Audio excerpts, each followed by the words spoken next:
ముఖ్యమంత్రి అయితేనే మనకి న్యాయం జరుగుద్ది, లేకపోతే న్యాయం జరగదంటే మరి కుల ప్రస్తావనలు, కుల రాజకీయాలు రాకుండా ఏం జరుగుతాయి? కుల రాజకీయాలు కాదు, కులాల ఐక్యతతోటి రాజకీయం చేయాలి. కులాలను విడతీసి కాదు రాజకీయం చేయాల్సింది, కులాలను కలిపి రాజకీయం చేయాలి. అదే జనసేన రాజకీయం, జనసేన చేయబోయేది, చేస్తున్నది.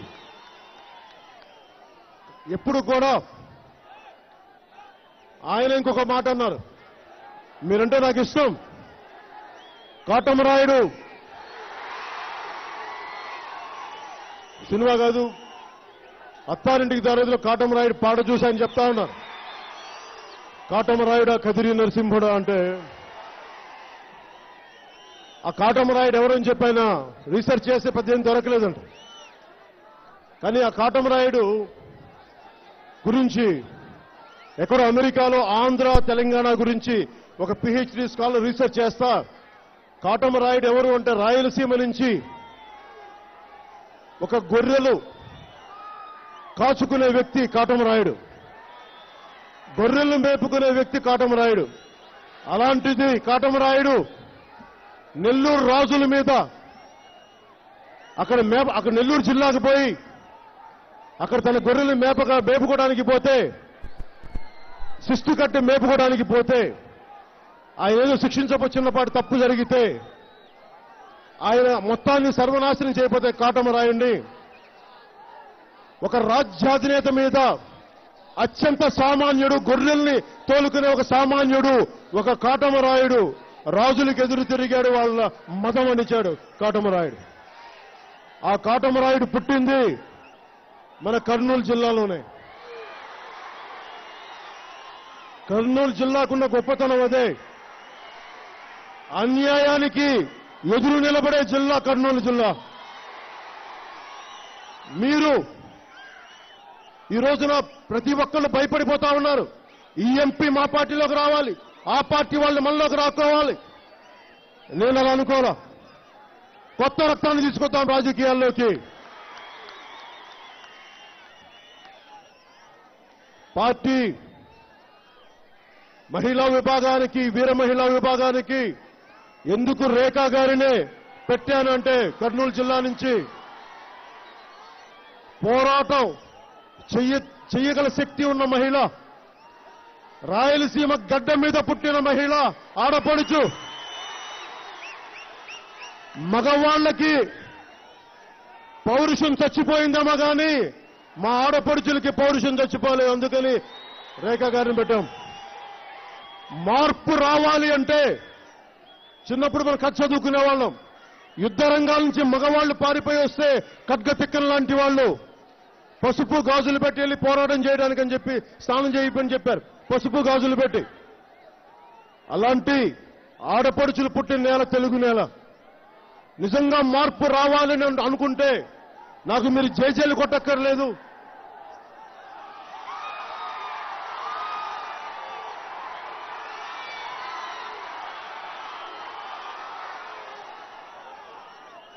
నాకు జేజేలు కొట్టక్కర్లేదు. ఇక్కడ 18 ఏళ్ల నిండిన యువకులు ఎంతో మంది ఉన్నారు. మీ మొదటి ఓటు ఎవరికేస్తారో మీరు నిర్ణయించుకోండి. నేను మార్పు కోసం వచ్చాను. మీకేదో డ్వాక్రా మహిళలు, ముఖ్యమంత్రి గారు కూడా మాట్లాడుతూ ఉన్నారు, డబ్బులు ఇచ్చేస్తాం, రైతులకు ఇచ్చేస్తాం, డ్వాక్రా మహిళలు. కానీ డబ్బులు ఎవరివి? ముఖ్యమంత్రి గారు జేబుల్లోంచి ఇవ్వట్లా. అందరూ ప్రభుత్వ ఖజానా నుంచి ఆయన డబ్బులు ఇస్తా ఉన్నారు. ఆ డబ్బులతోనే మరి ఓట్లు కొనేస్తా ఉన్నారు. నాకు నిజంగా చాలా మంది చెప్తా ఉన్నారు, మీకు పెద్ద నాయకులు లేరు, పెద్ద వ్యక్తులు లేరు, వేల కోట్లు లేవు అంటే నేను ఒకటే నిర్ణయించుకున్నాను. రవి అస్తమించని సామ్రాజ్య బ్రిటిష్ సామ్రాజ్యాన్ని ఒక ఉయ్యాలవాడ నరసింహారెడ్డి కొట్టాడు.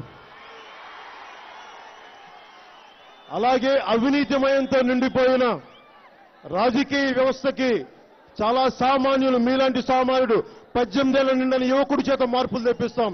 అదే జనసేన కంకణం కట్టుకుంది. భయాలు లేవు మనకి. ఓటమికి భయపడేవాడికి గెలుపు రాదు, ఓటమికి భయం లేనివాడే గెలుపు వస్తుంది. వాడికే విజయం తథ్యం. ఆ నలుగురు ఎమ్మెల్యేలను ఎంపీలను మన పార్టీలో తీసుకొని వీళ్ళ చేత ఓట్లు ఎంచుకుందామంటే మార్పు ఎవడో ఒకడు ఎక్కడో చోట మొదలు పెట్టాలి. నాకు భయం లేదు. మీరిచ్చిన ధైర్యమే నాకు. మీరిచ్చిన ధైర్యమే. ఈ రోజున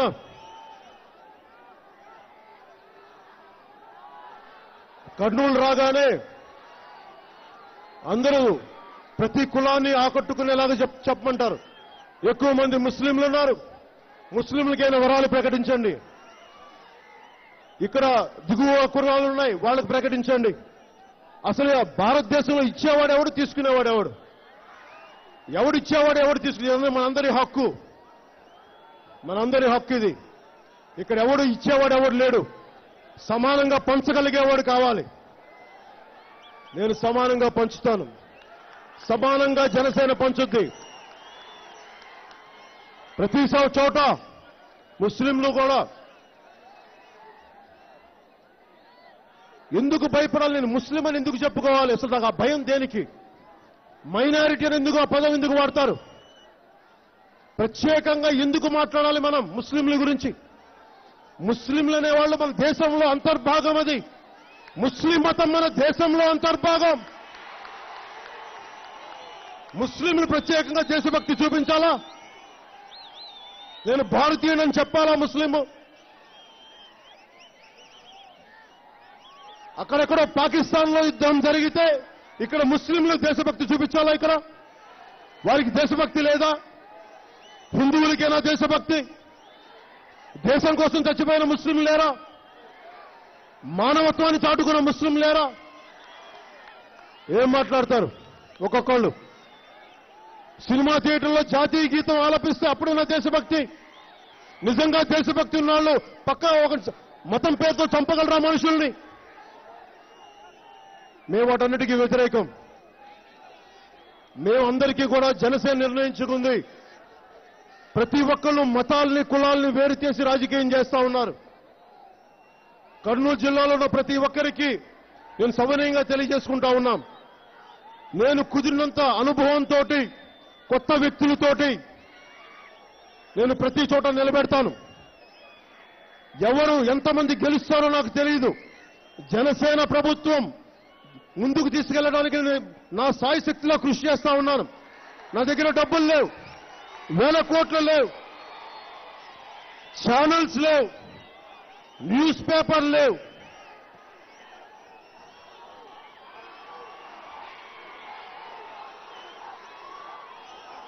అది తీసుకో, ఆ బోర్డు తీసుకోదు.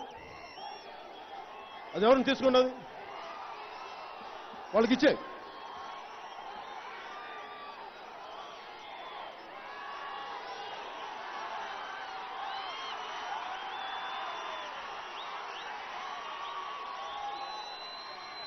ఇందాక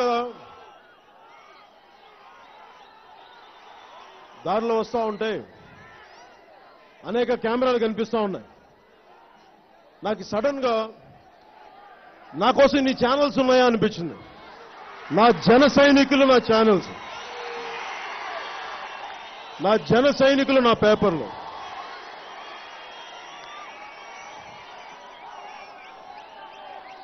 ఇందాక దారిలో ఇది మీరు పట్టుకు నడుస్తూ ఉంటే,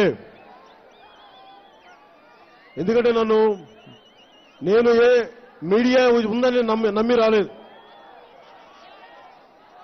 నా వెనక వేల కోట్లు ఉన్నాయి నమ్మి రాలేదు. మార్పు రావడానికి నా కాంశీరామ్ గారి ఆదర్శం. సైకిల్ లారీ టైర్లు కోసుకొని చెప్పులు కుట్టించుకొని వచ్చి ఈ రోజున బహుజన్ సమాజ్ పార్టీ, భారతీయ జనతా పార్టీ, కాంగ్రెస్ తో పాటు సమానంగా జాతీయ స్థాయి పార్టీ. అది ఆ స్టార్ట్ చేసిన వ్యక్తి చిన్నపాటి ఉద్యోగి. ఏ డబ్బులు లేవు, ఏ న్యూస్ పేపర్లు లేవు, ఏ ఛానల్స్ లేవు. కానీ ఈ రోజున దేశ రాజకీయ వ్యవస్థని శాసించేంత బలమైన పార్టీ బహుజన్ సమాజ్ పార్టీ. జనసేన కూడా ఆ మహానుభావుడి స్ఫూర్తిని తీసుకున్నాం. మన దగ్గర వేల కోట్లు లేవు. మార్పు అందరూ, నేను సినిమా యాక్టర్ని కాబట్టి అందరినీ నచ్చే మీరు పవర్ స్టార్ అనే వ్యక్తి వల్ల పవర్ స్టార్ ఇక్కడైతే రాజకీయాల్లోకి వచ్చాక మళ్ళీ నేను ఓనామాల నుంచి స్టార్ట్ చేయడానికి సిద్ధంగా ఉన్నాను. సినిమాల్లో నేను సూపర్ స్టార్ వచ్చామో కానీ రాజకీయాల్లో చాలా అట్టడుగు స్థాయి నుంచి తిరిగి పైకి వెళ్ళడానికి నేను సిద్ధంగా ఉన్నాను.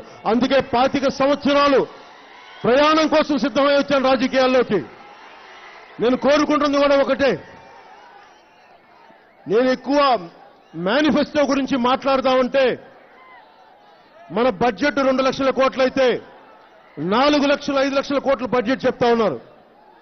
సంపాదించేది 1,00,000 వచ్చేది 1,00,000 అయితే వాళ్ళు ఇచ్చే 3-4 లక్షల డబ్బులు ఎక్కడి నుంచి తెస్తారు? ఓట్లు వేయించుకోవడం కోసం మేనిఫెస్టోలు పెట్టే పరిస్థితుల్లో జగన్ గారు చేశారా, ముఖ్యమంత్రి చంద్రబాబు నాయుడు గారు చేశారా? నేను వాటి గురించి ప్రస్తావించదలుచుకోవట్లేదు. కానీ నేను చెప్పదలుచుకుంది, నాకు మేనిఫెస్టో గురించి వాళ్లలాగే నేను కూడా తయారవ్వాలంటే నా మీద నాకు అసహ్యం వేసింది. నేను వాళ్లలాగా అబద్ధాలు చెప్పను, వాళ్లలాగా నేను మిమ్మల్ని మోసం చేయను. చేస్తామని చెప్తారు కానీ చేయలేరు. నేను మీకు చెప్తున్నాను, మీ అందరికీ ఇంతమంది యువతున్నారు, ఇంతమంది ఆడపడుచులున్నారు. నేను మీకు ఒట్టేసి చెప్తున్నాను, 25 సంవత్సరాలు నేను మీతో పాటు ఉంటాను, మీతో పాటు నడుస్తాను, మీకు అండాదండగా ఉంటాను. 5 ఏళ్ళు అయింది, దాదాపు 5 ఏళ్ళు కావస్తుంది. 2 నెలల్లో ఏమి ఆశించకుండా వచ్చాను రాజకీయాల్లోకి. ఉన్న ఏముందో 1,000 కోట్ల పెట్టుబడి లేకుండా వచ్చాను. కేవలం మీరున్నారు, మీకోసం మాట ఉంది, మీరున్నారని ఒక నమ్మకంతో వచ్చాను నేను రాజకీయాల్లోకి. మార్పు తీసుకొద్దాం, ఈ అవినీతి కోటల్ని బద్దలు కొట్టి తీసి సరికొత్త సామ్రాజ్యాన్ని స్థాపిద్దాం. మనం యువత ఆకాంక్షల్ని అండగా ఉండే ప్రభుత్వాన్ని తీసుకొస్తాను. నేను అద్భుతాలు సాధిస్తానని చెప్పట్లేదు.